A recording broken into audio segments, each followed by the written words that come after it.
So as the participants are coming into the webinar system, let me express a warm welcome to everybody who's joining for our session on using public-private partnerships to create more reliable and resilient infrastructure.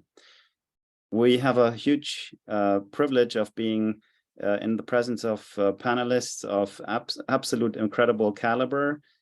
Professor Veronica Vecchi, welcome, Raffaele Della Croce and Mark Mosley.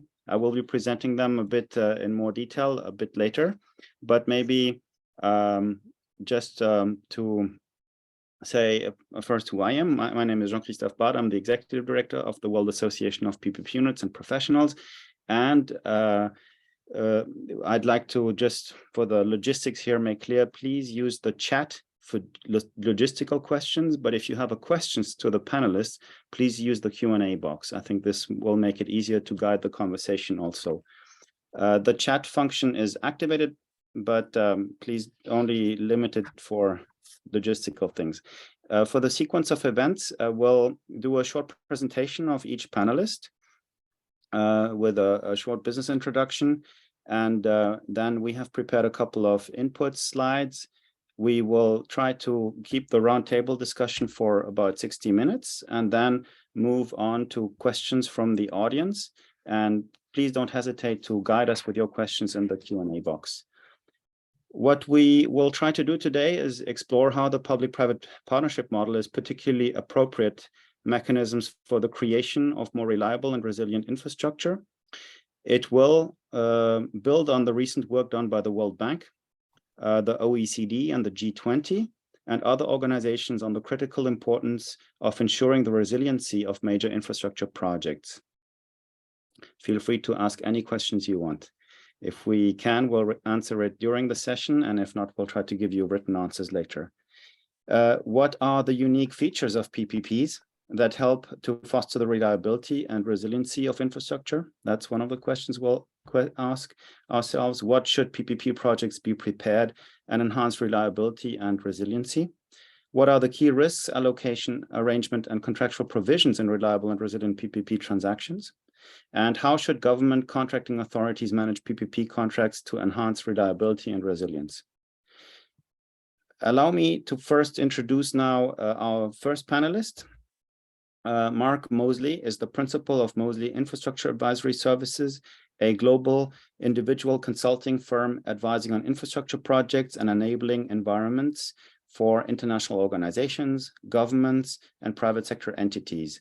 Mark has over 40 years of international infrastructure experience, having been the chief operating officer of the G20's Global Infrastructure Hub, an initiative of the G20, the lead lawyer of the World Bank's Infrastructure Policy Practice Group, and the Global Practice Group Manager for the Energy Projects and Construction Group at the international law firm of CMS, Cameron McKenna. He is a frequent lecturer on the policy and legal aspects of private sector investment in public infrastructure at a number of universities and is a recognized peer of the World Association of PPP Units and Professionals. After all these accomplishments, Mark, I'm very happy to give you the floor and talk to us about what's been happening lately with the World Bank and the Italian G20 presidency in resiliency and infrastructure. The floor is yours, and I will start sharing your slides. Thanks for that very kind introduction, JC. Much appreciated. I'm quite looking forward to today's webinar because it's an important topic, namely that of resiliency in infrastructure. And I think it's a topic where those of us who are involved with public-private partnerships can really make a useful contribution, because I do believe that PPPs are particularly well suited to the objective of improving the reliability and resiliency of our infrastructure. So, JC, if you could go to the next slide, which outlines the presentation, you'll see there an overview of what I'm going to discuss. I'm going to talk about some of the key characteristics or attributes of PPPs that make them so good for promoting resiliency. I'm going to talk, as JC mentioned, about what the World Bank has been doing in this area, and also on what the G20 has been doing. And then I'm going to have some suggestions, some specific suggestions for improving the resiliency of infrastructure, PPPs. And I fully expect that my good friends Raphael and Veronica will have their own suggestions, and we can build upon that during the discussion. Before I get into these topics, though, it occurred to me this morning that maybe it'd be useful to have just a few introductory words on what do we mean by resilience. Everybody throws this word around, but what specifically are we talking about? And as it happens, I was at a very interesting infrastructure conference yesterday, and one of the key sessions was on this topic of resilience, because it is something that a lot of people are now focused on. And the people who spoke at that event didn't give a specific definition, but it seemed to me, listening to the different presenters at that event and looking at the materials that we're going to be discussing today, that there's at least 2 or 3 elements that go into this concept of resiliency.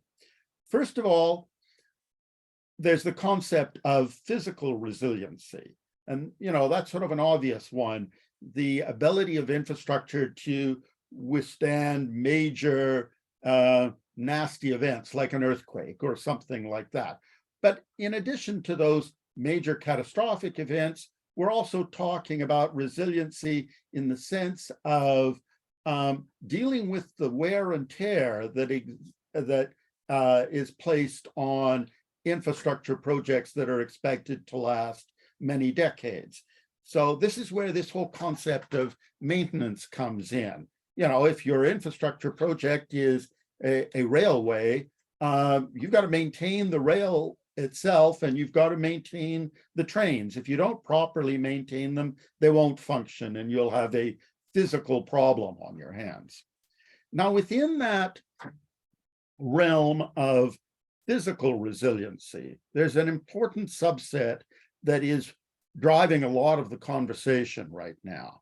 And that's this concept of what some people call transitional resiliency. And this is the ability to deal with, the ability of our infrastructure to deal with the transitions that are being driven primarily by climate change. And, we're all making the effort to try and address the root causes of climate change, but the reality is we've got problems already on our hands, and it's likely to get worse. And so we're seeing events such as, for example, the flooding that took place on the east coast of the United States a couple of years ago as a result of Hurricane Sandy. And that, was, I believe, a direct climate change event in the sense that the intensity of that hurricane and the flooding caused by that hurricane was of a much greater order of magnitude than anybody had anticipated and planned for. And so you saw big infrastructure facilities like, notably, LaGuardia Airport in New York City. LaGuardia had done good planning and good maintenance. It had planned that they might have flooding to deal with. And so they had all of these elaborate pumping facilities, and they had emergency backup generators to deal with that flooding. But those emergency backup generators were at ground level and were built on the assumption that the flooding that was likely to occur would not be greater than that which had been experienced over the last, 3-4 decades. Well, of course, the flooding was much worse than that. It knocked out the generators. That meant that the pumps couldn't work, and they had to shut down the airport for what I think was 2 weeks. $54 million a day they were losing. So it's that ability of our infrastructure to withstand these climate change events that are becoming increasingly more frequent and increasingly more severe. That's an important aspect of resiliency. And then there's the whole question of operational resiliency. And the unfortunate poster child for this, of course, is the pandemic, that you had facilities, again, like airports, that physically could operate, but operationally were not set up to deal with the loss of traffic that took place because of the pandemic. And that raised all sorts of legal issues, and we'll talk a little bit about that. But that's a different kind of resiliency that is required. So when we're discussing these responses to resiliency, let's keep those various definitions in mind. So moving to the next slide, I start with some basic information. It's probably known to everybody who's dialing into a WAPPP webinar. Some basic information about what is it that public-private partnerships have that makes them well suited to produce resilient infrastructure. Well, first of all, by definition, a PPP arrangement is a long-term contract, as JC mentioned. So it's got to be able to deal with events that arise over the course of decades. And it has a focus on, or at least it should have a focus on, the delivery of service outputs. I understand Veronica is going to talk more about this, but those outputs have to be delivered over the whole life cycle of that infrastructure asset. And it's that focus on the entire life cycle of the asset that distinguishes a PPP from just an ordinary traditional infrastructure procurement where you're just doing a so-called EPC contract, an engineering, procurement, and construction contract, where you're asking the private sector to simply build something and then walk away.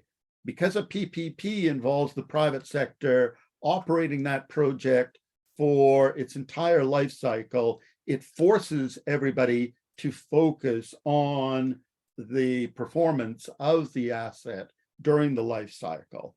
And if you go to the next slide, I talk a little bit more about this focus on outputs, because since you're dealing with outputs, you'll see I've highlighted in red the fact that the parties to that PPP contract, i.e. the private sector, project company, and the government, they need to be concerned about maintaining the operability of that asset throughout its entire life cycle, because that's the output. That's what both the public sector and the private sector want to achieve.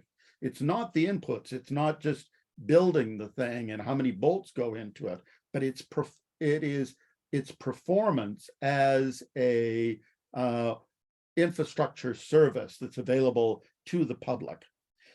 Another key feature, of course, almost goes without saying, of any PPP is this one of risk allocation, and the appropriate allocation of risks as between the public and the private sector, and making sure that the right party is dealing with the right set of risks, i.e. the party that is best able to manage those risks, and that there are proper mechanisms in place to ensure that those risks are indeed being managed over the course of the entire life cycle.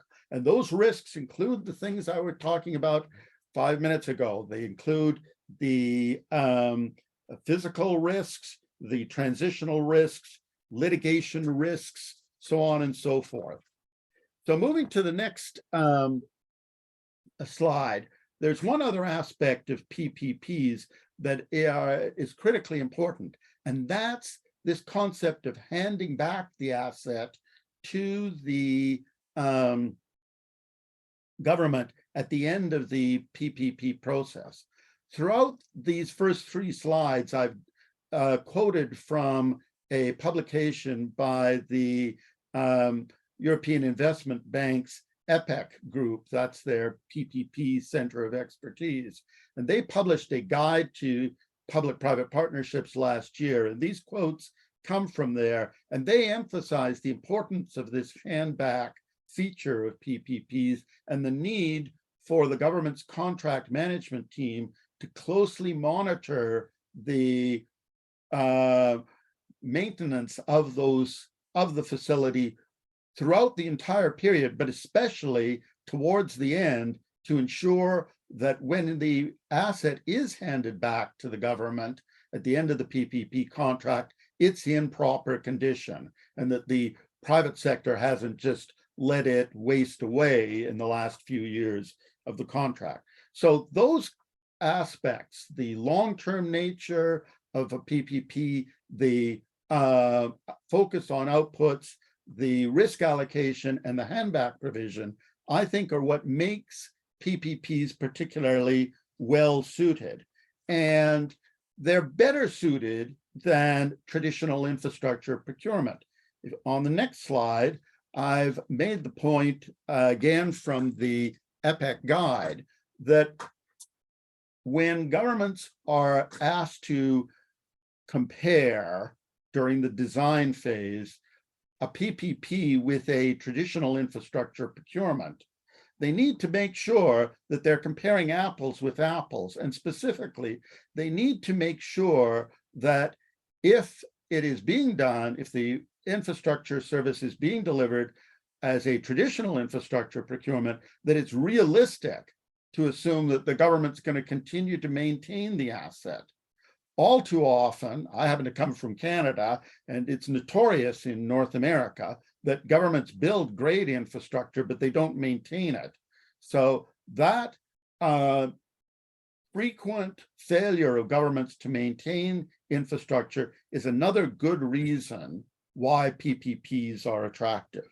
So against that backdrop, and very quickly, I'll turn to the next slide and address what the World Bank has done in this area. The World Bank's authored a number of publications. I'm highlighting 2 of them.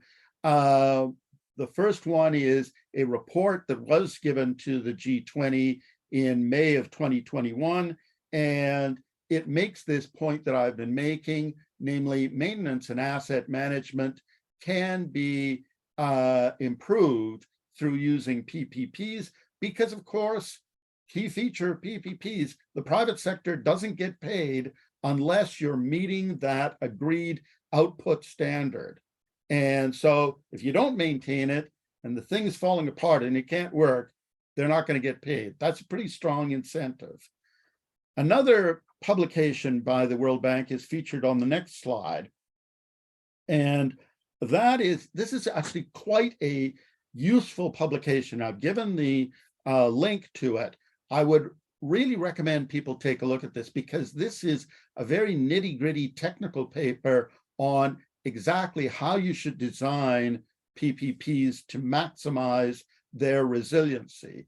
But it makes some good points in there about designing PPPs with thought being given in advance to disaster risk assessments, thought being given to the appropriate risk allocation arrangements, and the need for building in flexibility into these long-term contracts in order to deal with situations that, in spite of best efforts, not everybody can anticipate at the time that the contract was created. So again, that's a publication that I think is definitely worth looking at.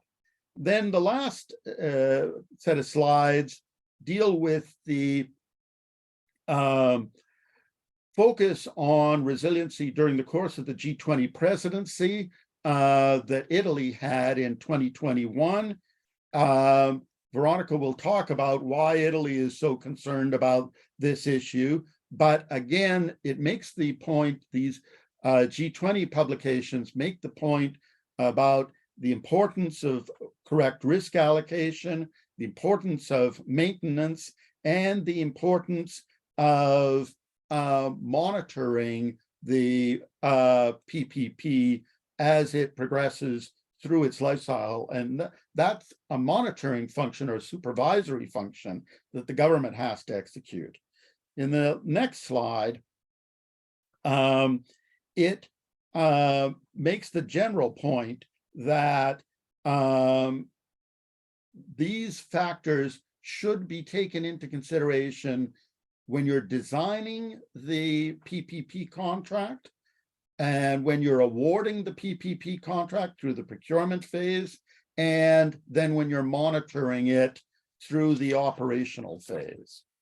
So against that backdrop, the last slide is some brief suggestions. I won't dwell on these because I suspect we'll talk about them in the Q&A, but I again make the point that governments need to take a sophisticated approach to risk allocation. They need to think clearly about what disasters might be coming, particularly in an age of climate change. The governments need to think very carefully now about force majeure. This is becoming increasingly tricky, particularly in civil law jurisdictions, because force majeure requires an element of unpredictability.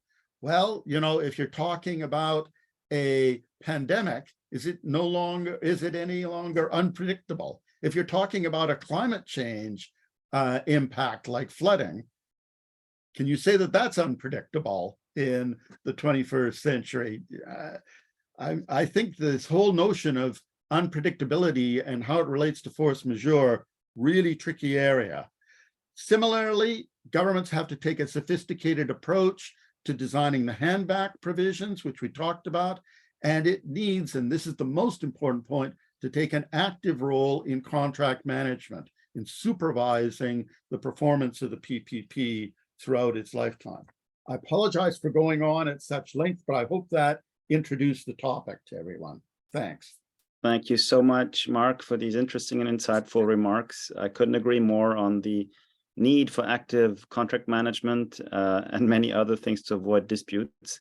Thanks also for giving an overview on the different forms of resiliency. I think that was very interesting and important, so we can situate the subtopic exactly where it should be. We now come to Raffaele Della Croce, who is the author of the 2021 OECD working paper on building resilience, new strategies for strengthening infrastructure resilience and maintenance. So very close to what we just started to discuss. And I'm happy for him to give us a bit of a deep dive view on the findings of this interesting report. Raffaele is a senior economist at the OECD. He has been recently a special economic advisor to the Minister of Infrastructure and Transport in Italy, a member of the, of the cabinet, and responsible for climate change mitigation and adaptation. In his OECD role, he has been responsible for producing research and analysis on sustainable investment, low carbon infrastructure financing, resilience, and infra tech. At the OECD, he has launched the Institutional Investors and Long-Term Investment Project, gathering the largest pension funds, insurance companies, and sovereign wealth funds from across the world.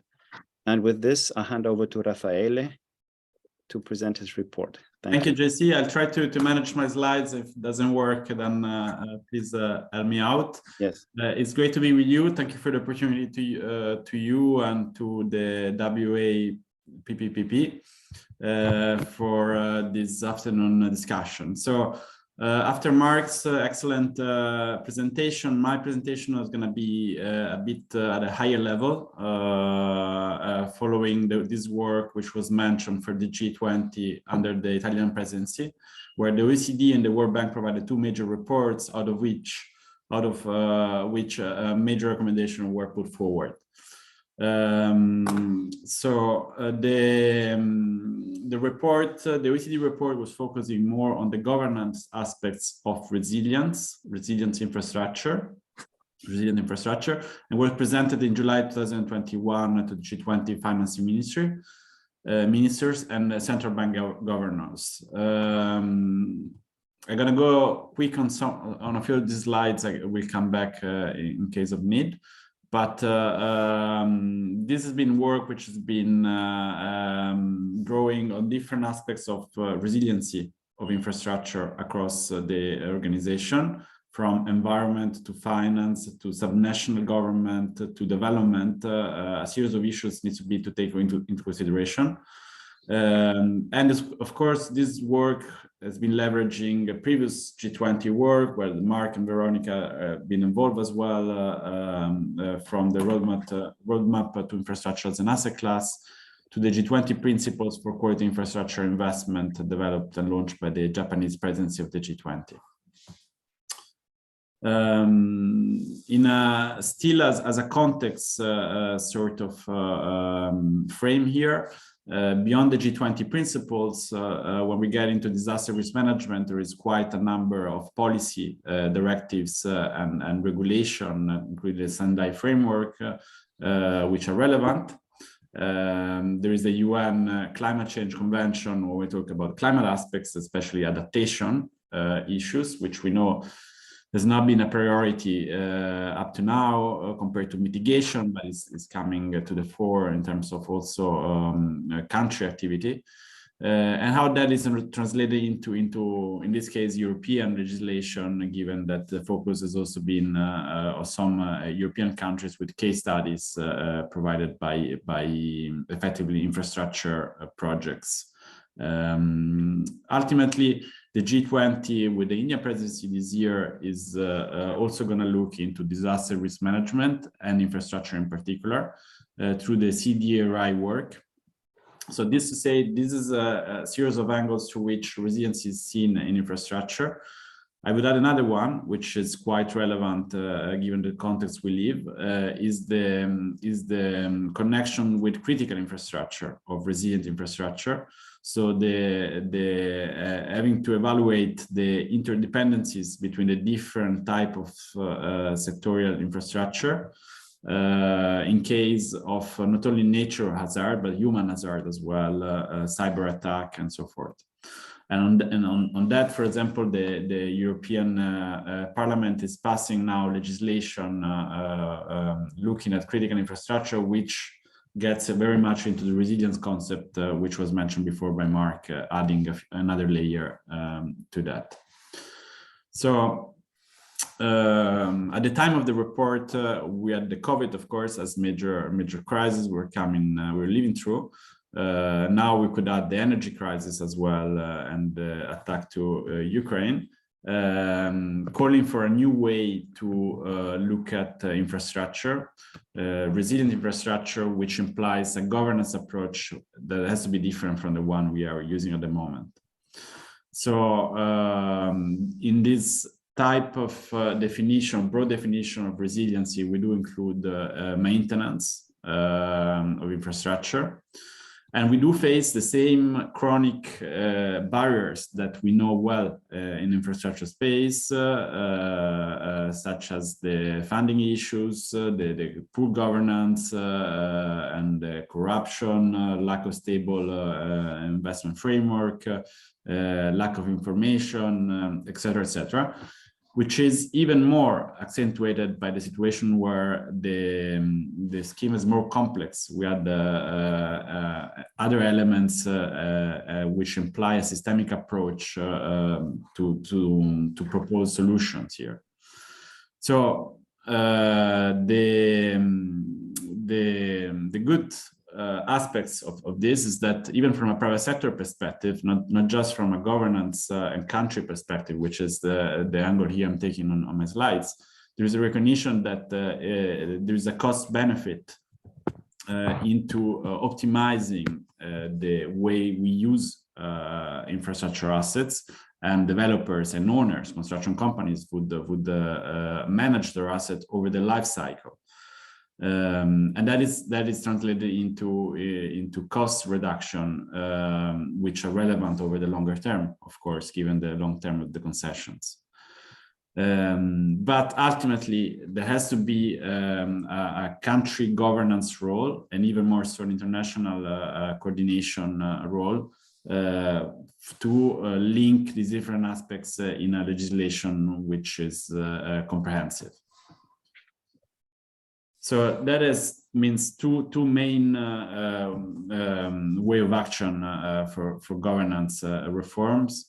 One is to include the mantra here for the PPPs, which is the infrastructure life cycle sort of principles. So looking at the assets through the cycle, from the need assessment to the decommissioning, and so the phase out, and again having the value and then the concession is another major PPP consideration and value in this discussion, and also going into from a macro level, long-term strategy vision, coordination, to a micro level, to project design, selection, and prioritization, which means having the public budgets accordingly configured from a legislative perspective, taking into account the O&M costs, maintenance costs over the life cycle, and the regulatory framework, decision-making, accountability, allowing for innovation, exploiting the opportunities that we do have and see in the market,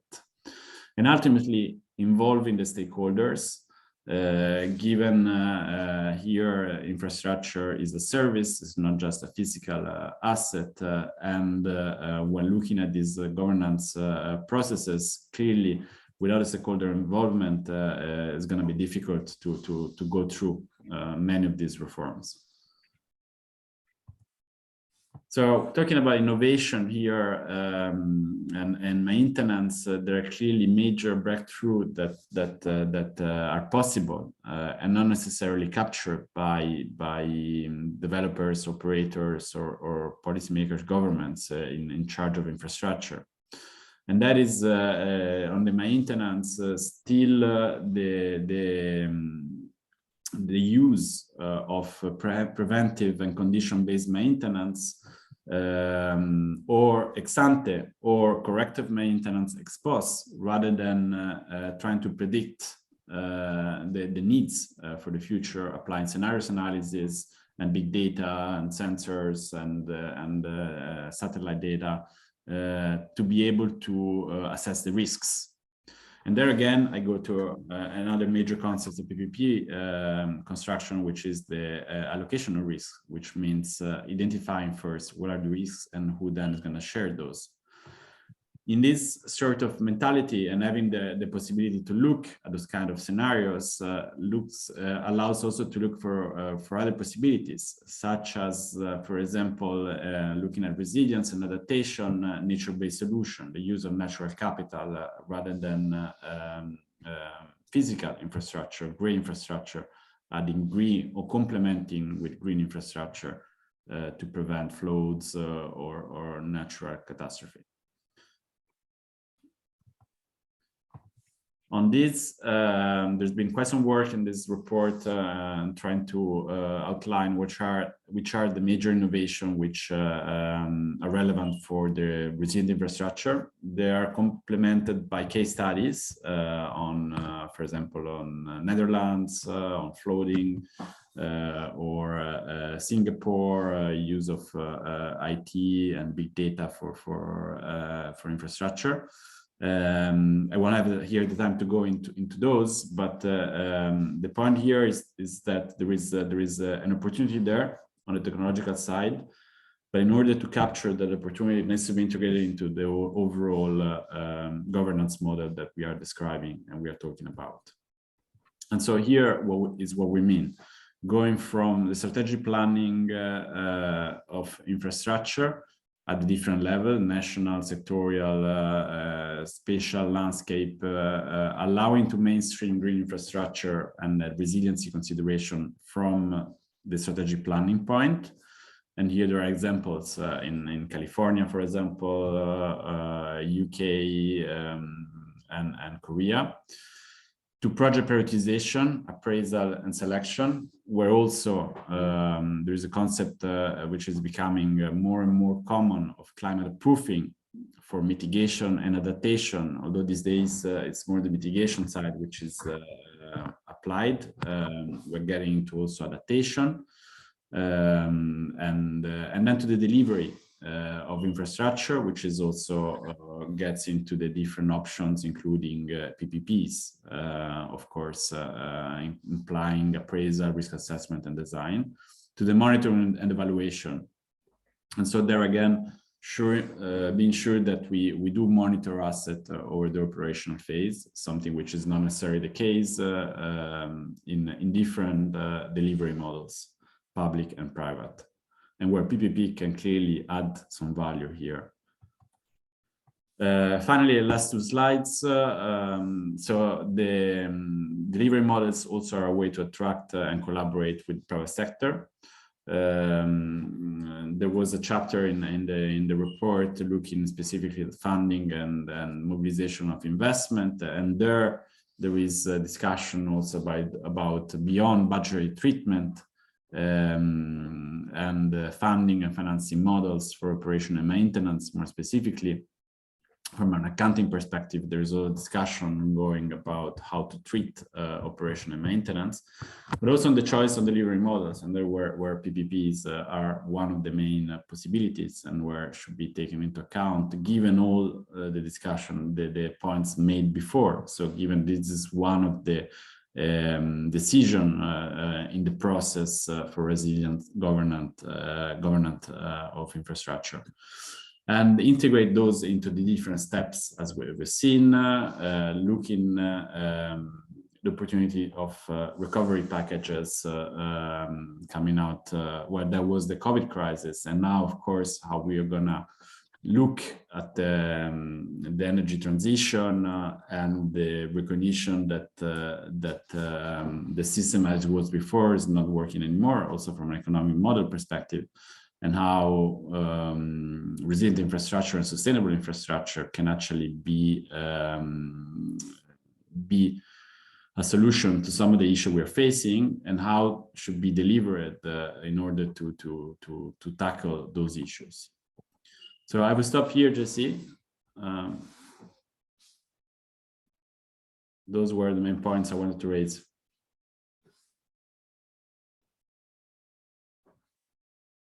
Thank you very much, Raffaele, for this interesting overview and stressing the importance of the governance aspect, that we need to change to a different form of governance, including the stakeholder approach, which becomes super important. I mean, we can't leave the beneficiaries of this infrastructure behind without including them. So Professor Veronika Vecchi is a professor at the School of Management of Bocconi, SDA, in Milan. She's head of research innovation and international development for government and society department, and in the academic advisory board of the Global Infrastructure Hub. She's also the chairperson of the state-owned company in charge of building infrastructure for Milano Cortina Winter Games, the Winter Olympic Games, and a consultant to several development banks and governments on public-private partnerships. And it's a huge pleasure to have such a prominent PPP expert with us today to share her ideas and thoughts about how to make infrastructure more resilient. Great. Hello, everybody. And I do hope you can see my screen. Yes, you should. Okay. Yes, it's working. Yes, okay, now it is working. So thanks very much for the invitation. I leverage on what Mark and Raffaele said with a couple of slides regarding the need of a new approach to PPP, but also the need of a new posture of the public and the private sector in order to use PPP to build a more resilient infrastructure. So basically, we know that PPP was introduced as an instrument within the new public management framework. Well, actually, concession contracts have been always used in order to deliver infrastructure, but sorry, I don't know what happened. Yes, but actually the notion of PPP emerged with the new public management. The focus of the new public management was basically on value for money, so on efficiency and the concept of outsourcing. So a sort of a separation between the public and the private sector. The idea was to outsource the building and the maintenance of an infrastructure to someone else without any significant control in terms of contract monitoring. And we all know in some way, the failures of PPP conceived within this framework. Of course, we also know that good experiences have been done. For sure, the PPP has been able to deliver some of its promises in terms of on time and on budget, but not always in terms of innovation, in terms of, for example, resiliency, in terms of quality and affordability. In the last 10 years, it has been emerged the need for the public sector to develop a new framework. This framework has been called network governance or collaborative governance. Why this new framework? Basically, because the needs of the society are so diverse and so complex, and the public sector is very often rigid, bureaucratic, with a curtailed budget. So it is crucial for the public sector to become a coordinator of several actors coming from other public institutions, but also coming from the private sector, profit and not-for-profit sector.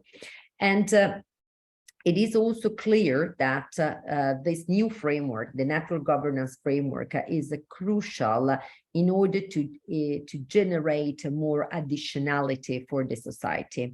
And therefore, this new framework is considered in the practice, but also among scholars, thanks to several evidences, fundamental in order to generate value for society.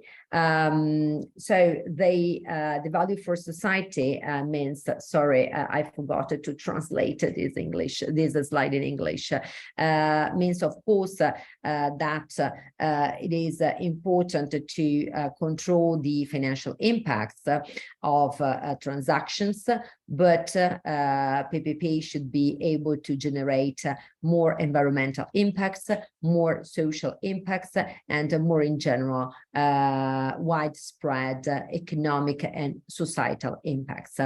The focus is therefore the society at large, and the network governance is considered a trigger to generate public value.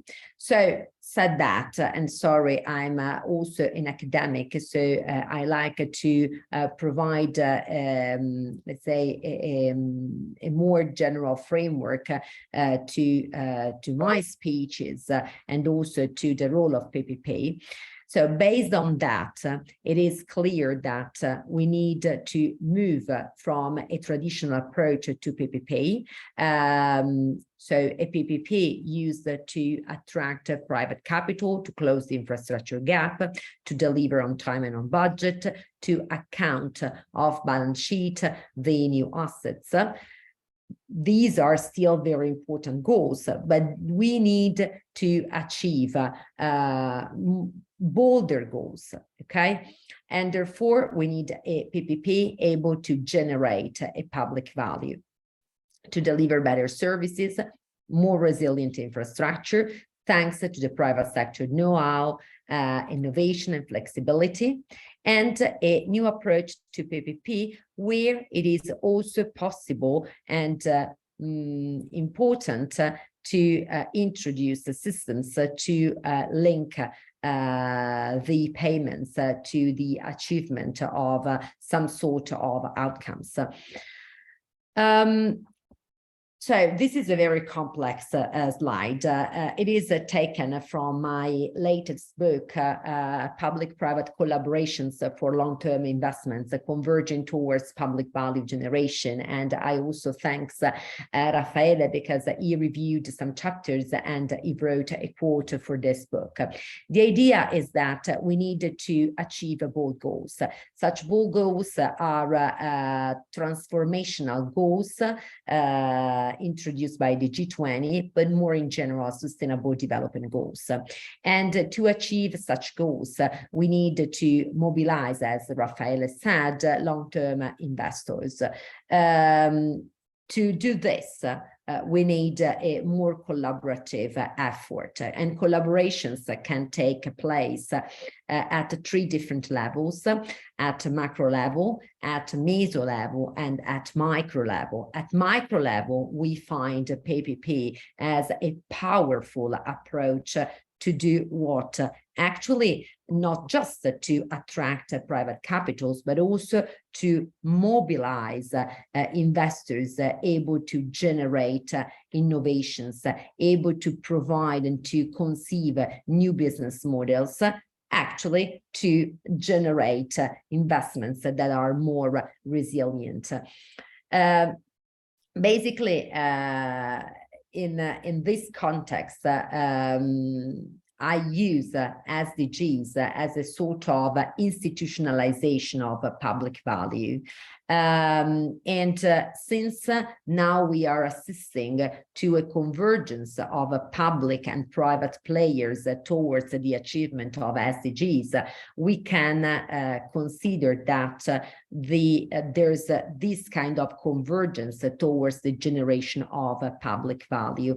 And therefore, this is an historical moment where we can really change our approach to do PPP, because outside in the market, there should be investors and market players that are really more oriented towards this concept of public value or this kind of bolder goals. So they see that they can really commit themselves, because of course, this is a priority for the entire society.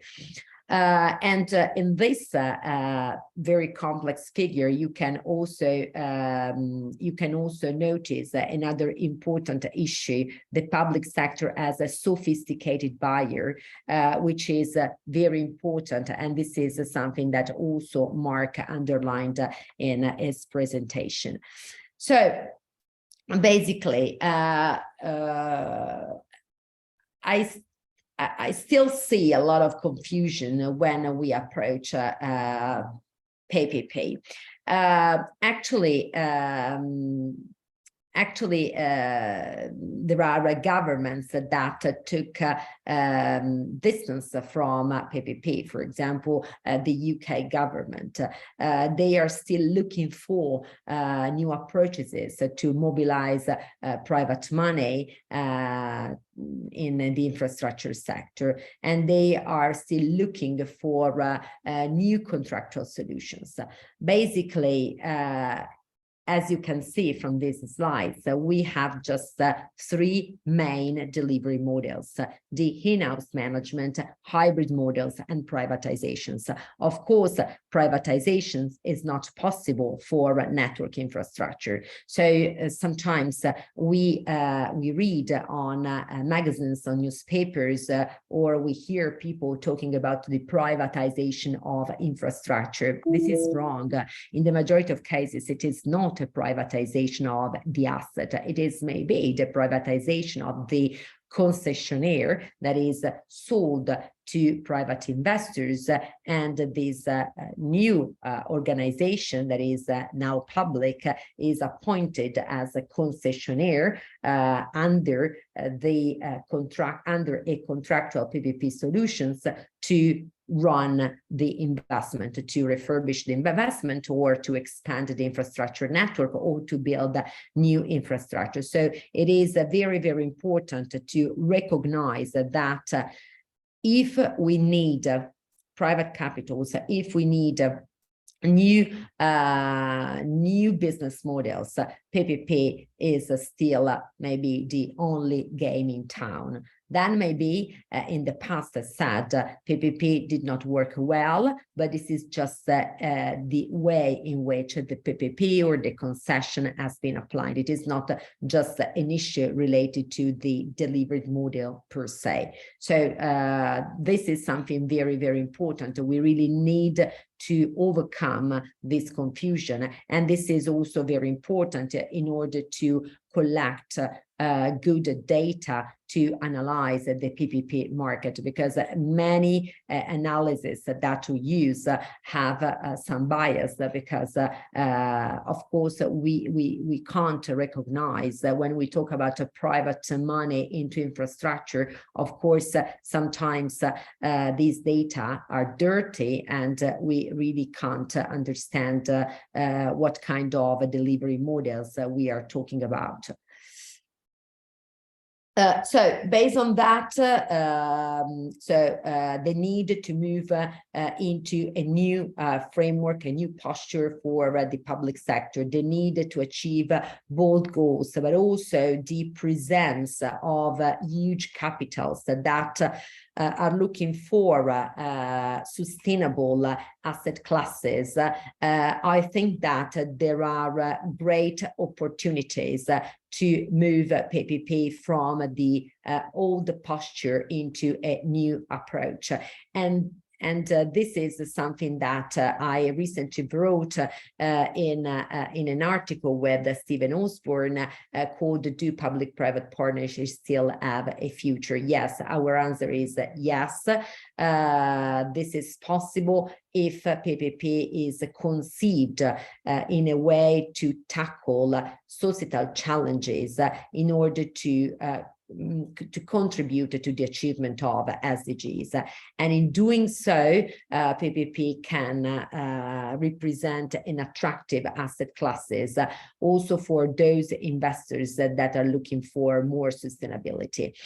If we succeed in that, we can create a widespread legitimacy, trust, and capacity, which are really very critical to make PPP a sustainable option for the future. And sometimes PPP has not worked in the past because of a lack of competencies, not just in the public sector, but also in the private sector, and more in general because of the lack of legitimacy in PPP and the lack of trust between public and private investors. I can also circulate this article if you want. So Raffaele talked about sustainable investing as ESG investing. So now it is clear that ESG won't save the globe. ESG is mainly a risk management approach. If we need to attract committed capital to achieve the bold goal that I mentioned earlier, we really need to understand how PPP can be coupled with impact investing.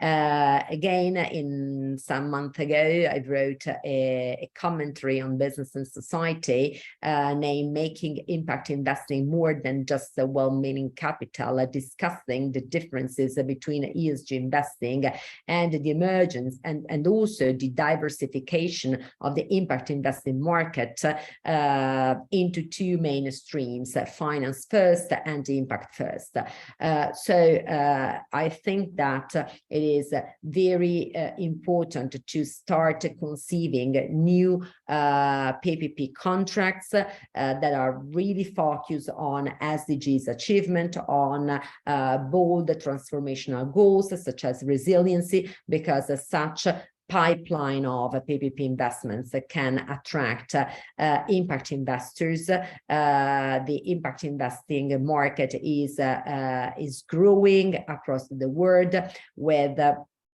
impressive numbers in the last years, because there's a significant number of investors that are looking for alternative investments compared to ESG investing, not just for the risk of greenwashing, but because they really would like to generate a more social additionality. Of course, to attract such investors in infrastructure, we know that especially in emerging markets, infrastructure are still critical, are perceived as risky investments. We need de-risking solutions. In the last couple of years, especially after the global economic crisis 2007-2008, we experienced several approaches to de-risk projects. You can see let's say different approaches here. One of the most important is certainly the emergence of the availability charge as a new approach compared to minimum revenue guarantee, which has generated a lot of moral hazard in the market, but also blended finance solutions. So layers of money to build up trenched funds with, for example, first loss pieces, mezzanine, and a first layer of senior notes to attract long-term investors. So these are solutions that can easily set up by multilateral development banks, and in my view, they are absolutely important to attract impact investors or investors that are looking for more impact into this new wave of PPP. So just to close, I would like to focus my attention on a very critical issue, the skills of the public sector. It has been said that many criticalities experienced in the past related to PPP were due to the lack of skills in the public sector. Of course, this is true, but I would like also to reiterate the fact that to move towards a new approach to PPP, we really need also new competencies in the private sectors among industrial operators and among investors. So we really need to stimulate this kind of convergence. At SDA Bocconi, the business schools, well, in Milan, where I work, I developed a very interesting initiative that I recommend, because it has been really crucial for the development of a new culture for PPP development in Italy. This initiative was called the Public and Private Factory. Basically, they need to put together in the same room through executive education initiatives, through cultural development initiatives, public and private players, in order to share common visions, common glossaries, common approaches, and in order to support them to co-evolve, to build the trust needed when you really wanted to use a PPP in a more strategic and affordable way. So I wanted to talk about a couple of experiences, significant experiences that from Italy. Well, maybe you all are aware about a huge tragedy that happened in 2018, the collapse of Morandi Bridge in Genova. Morandi Bridge was a bridge run by a concessionaire, Autostrade per l'Italia, one of the largest concessionaire in Italy, working also abroad. I wrote 2 papers on this case. The most significant in this conversation is the politicization of public-private partnerships following a mega project disaster. The case of Morandi Bridge, published on the Journal of Economic Policy Reform. Basically, what we studied what happened in the narrative just immediately the collapse of the bridge. The government take a stance from this tragedy and actually found in the private sector the owner and of this tragedy, but we studied the contracts and we made several interviews, and actually of course a piece of responsibility fell under the private sector, but we found that the monitoring system in place in the public sector was really very weak. And this is, let's say, a great case to reiterate and to confirm what Mark said in his previous speech. But of course, I'm also glad to stress a very interesting experience, interesting under a public management and leadership and public leadership perspective, what happened for the reconstruction of Genoa Bridge. You can read the case. I left the link in this slide. So basically, the municipality driven by the mayor that was appointed the commissioner for the reconstruction of the bridge, successfully completed the construction of the bridge in 2 years. I think that we can consider this as a great result, not only in Italy, but also across the world, a big infrastructure developed in a very critical context in just 2 years. And what is very interesting is the managerial posture and the leadership and the project management skills that were put in place by the mayor and his team to make possible such fast delivery, but also the coordination with the economic operator selected that we build for the reconstruction of the bridge. So what emerged from the story of the collapse of the bridge?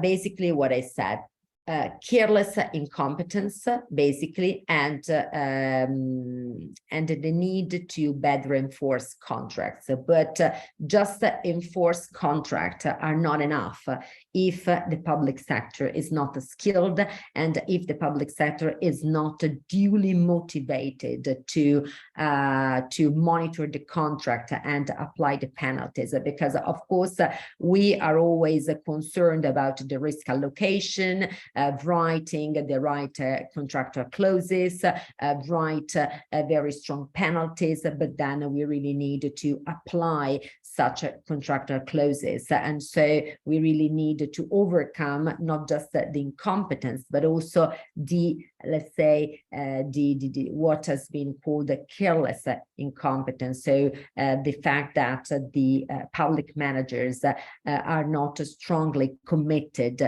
to achieve certain goals. It is, of course, a matter of incentives within the public sector and motivation. In this piece of research that I did with some colleagues and published on the Public Works and Management and Policy journals, we studied the role of public sector skills.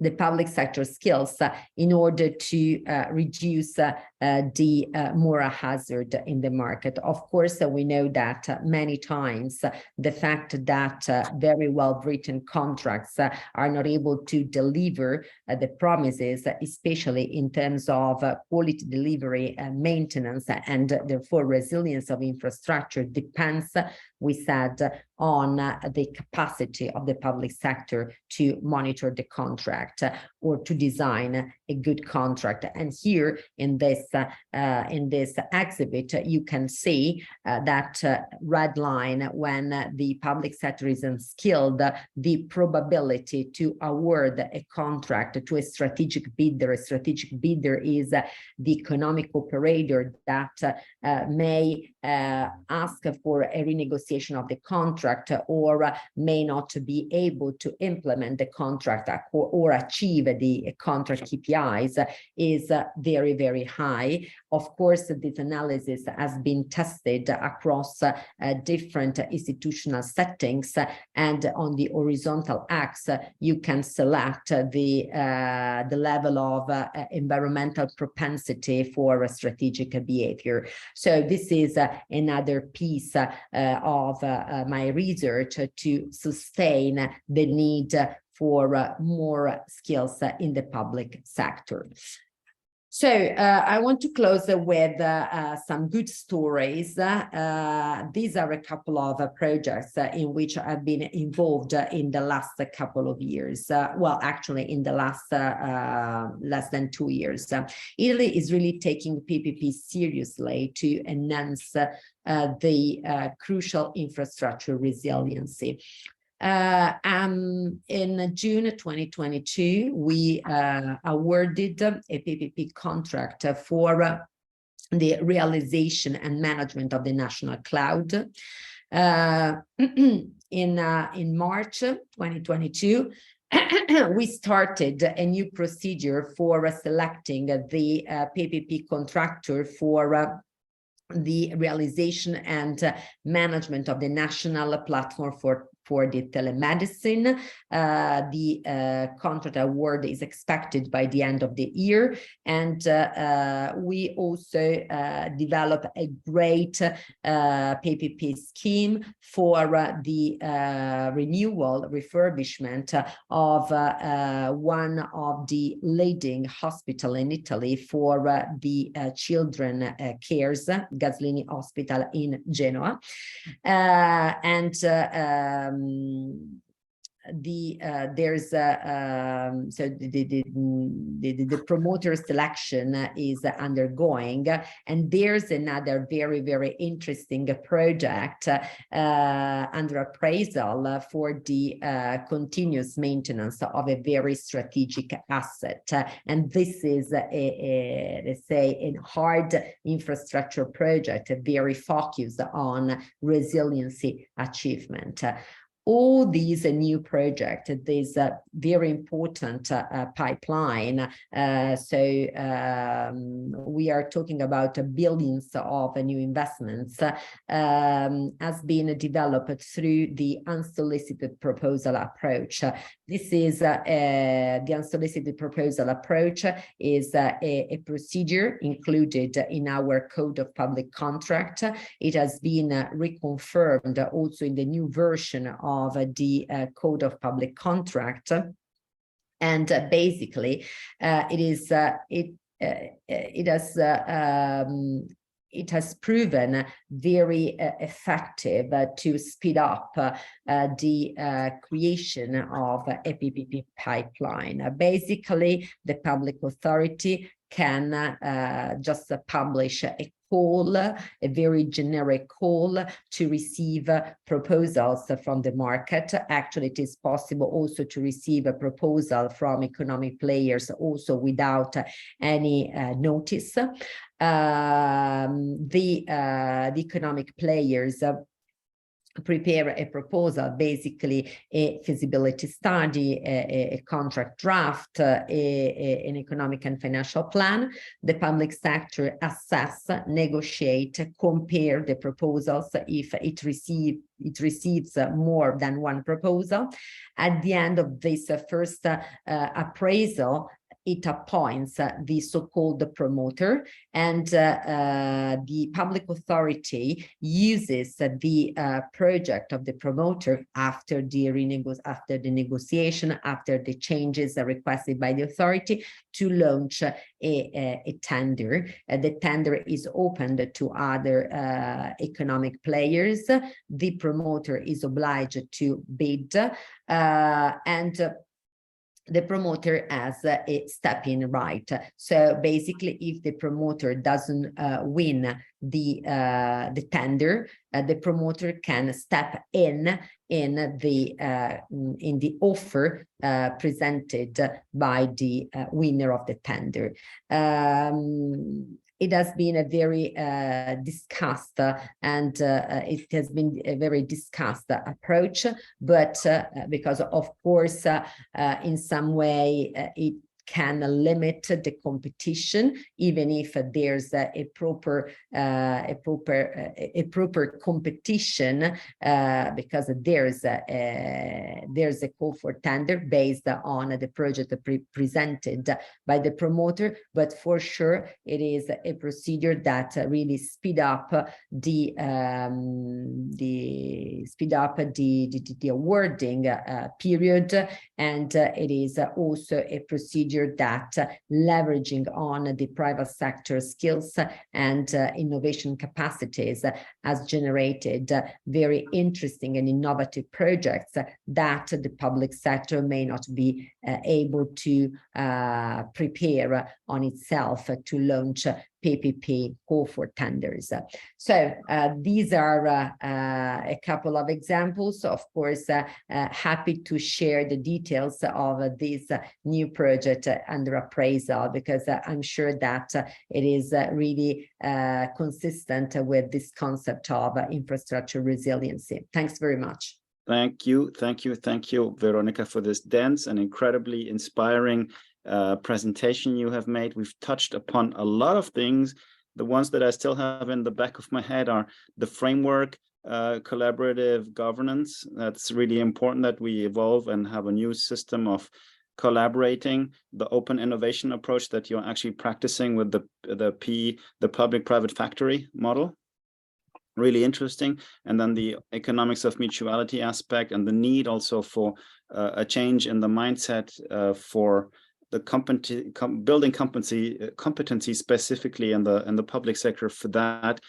So these unfortunate tragedies like the Morgandi Bridge don't happen again, but also the very promising involvement of the municipality that is now doing things differently. I want to be mindful with the time we have. We've had a question already in the chat box. I think it's been answered already. If not, please let me know. Let's take 10 minutes to try to cover a couple of things. I'd like to ask Mark, how can the private sector be encouraged to invest in resilient infrastructure PPPs, and what can governments do to promote resilient infrastructure PPPs? Thanks, JC. I mean, this is sort of the fundamental question that we've been trying to address during this webinar. I think there is a strong willingness on the part of the private sector to participate in highly resilient, high quality PPPs. People don't want to. The private sector is really not interested in doing shoddy jobs. I mean, Veronica talked a little bit about opportunistic bidders, and yes, there are opportunistic bidders out there, but I think, you know, the serious players want to do seriously good work.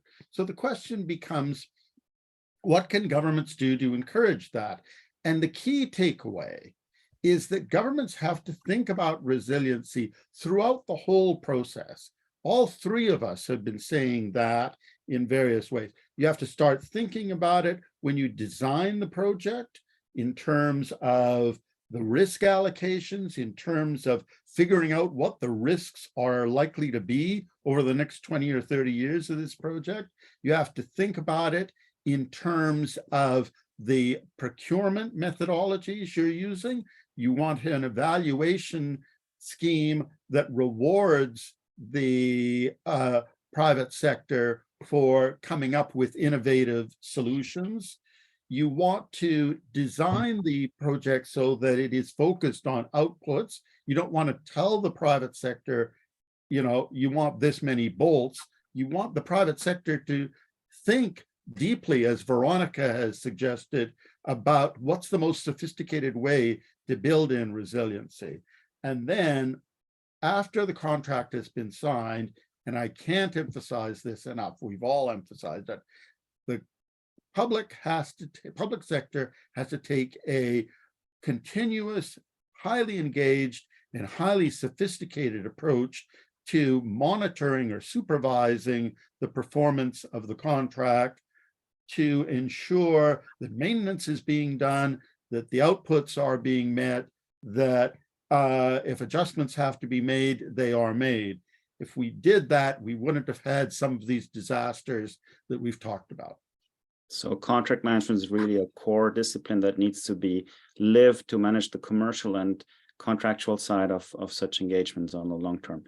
I'd also like to now ask Raffaele on, does climate change pose a particular risk for infrastructure resiliency and reliability? In your presentation, you said that we needed also a reform of governance in that respect, and that predictive maintenance, and maybe that can tie in also to the question from the audience with the artificial intelligence that is used increasingly to try to predict these climate impacts on infrastructure. What's your appreciation of that? Absolutely. So with climate, we do know that there is a risk of a higher number of events happening in the next years, damaging our economy and our infrastructure. But also the intensity of those events is going to be higher. So a higher number of extreme events. That implies that definitely can leverage the use of technology, as was pointed out in the chat. To what I was referring to before, though, the fact of integrating those technologies into the risk management approaches that are used by the public sector side, that is a big challenge, and we're not there yet. There are several issues. There is an issue of capability. There is an issue of education. The systemic vision that needs to be there from the top level up to the more functional operational ones, because the resilience risk and climate risk is attached to the vulnerability of our infrastructure asset and our system, and that vulnerability is not necessarily monitored by public administration. And I'm familiar with the Italian situation, where there is a high seismic activity in Italy, and there is a big track record in terms of monitoring and trying to assess earthquakes, sort of scenario and risks. But that type of data is not necessarily connected to the monitoring of infrastructure on another policy side of the area of government. So there is an emergency situation where that kind of data is used, not necessarily then is used for the monitoring of the life cycle of the project. And so we need to put those links together. And it's not an easy one, but that on the other side means also there is a big potential to actually radically disrupt the way things have been done in the past, and using these new technologies trying to face the resilient infrastructure of the future. Maybe a thought how also we could combine that with some of the WAPPP activities already going on. We have WAPPP Sustainability and Resilience chapter, led by co-chaired actually by David Dodd and Melissa Pennicad.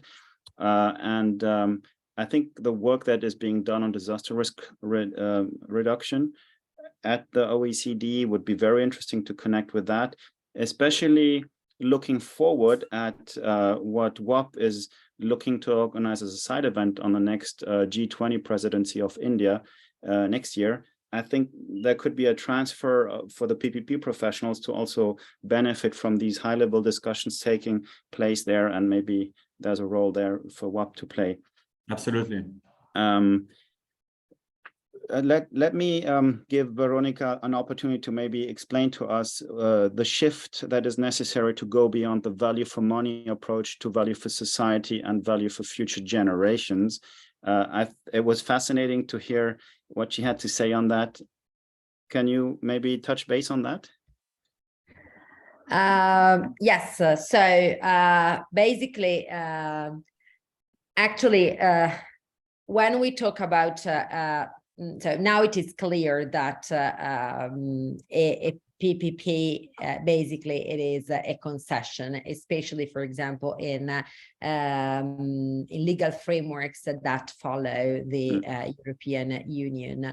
So in the past, we were used to make a distinction between PPP and concession contracts. The PPP notion emerged within the new public management, so with a great focus on outsourcing, as said. But nowadays, so all these very bold societal needs, the need of a building infrastructure, the fact that there are so many crises, not only financial crisis, but also environmental crisis. So it is clear that the public sector can't play as a solo man. The public sector has to coordinate, to orchestrate a network of players, okay? And so the PP, in this context, it is really straightforward, the need to use more PPP, because of course the public procurement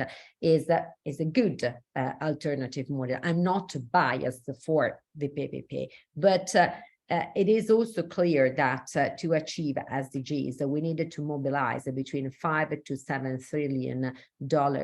And we all know that public budgets are curtailed. We all know that the public debt is extremely high. In the European Union, the average public debt is 90%. But on the private side, we have an enormous liquidity that is from 2 up to 4 times a country GDP. So it is there that we need to find the money. But again, it is not just a matter of money, because we need really new solutions and new commitment. And so to put together all these things, money, committed solutions, new business models, it is clear that the only approach is the PPP. But it is also clear that, as we all said, we need more competence, but also we need a private sector that is really motivated to find in the PPP not just a transaction to generate a certain sort of IRR, but an IRR that comes with an additionality, a social additionality, an environmental additionality. And we know that when let's say the financial return is combined with a social return, this combination is at the basis of impact investing. So frankly speaking, I really believe that if we all together work to stimulate this new approach and trying to put together all these actors around the table, around an agenda, but an agenda that is not just, let's say, based on statements, but based on concrete actions and a concrete engagement. Yes. I'm sure that in a couple of years we can generate cases to be scaled up and to able to achieve that goals. So this is something that I'm trying to do at least in Wonderful. Thanks. Let's team up with that, Veronica. You've heard about the philanthropy and PPPs chapter we've just opened up, led by Max von Abendroth. Please reach out to him. Let's connect and bundle the energy there so we can find these new solutions for the next level PPP that we so much care about. WAPP definitely stands for next level PPP, SDG driven, climate resilient, and it's been a pleasure to have you with us today. We will make this a video available for replay shortly. And I would simply like to thank you again for your time and sharing all these amazing thoughts with our global audience. Thank you very much. Bye. Bye. Bye, everyone. Bye. Thank you. Bye. Bye-bye.